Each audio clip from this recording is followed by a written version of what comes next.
namanya nogres gitu. Pengurukan pasir ya? Iya, Menggunakan pasir apa Pak? pengurukan pasir sejenis pasir proyek gitu untuk bangunan gitu. Oke.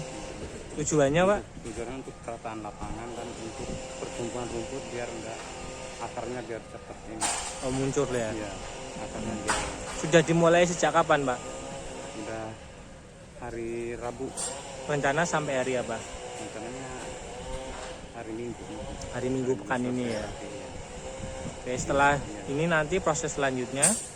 Ini sekarang kita lagi finishing itu bersih-bersih pinggirannya gitu. Oh, lintasan atletiknya ini ya? Rencana dibuat apa ini nanti yang atletiknya ini Pak? Ya ini kan untuk apa namanya, jogging track sama apa? Oh, jogging track itu? Ya, Oh.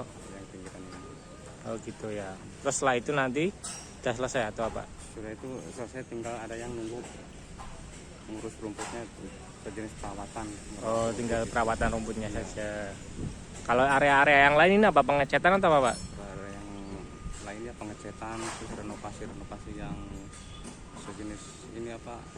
Ini Besi yang udah karatan, Oh, terus reng usuk yang udah rapuh itu ganti. oh gitu.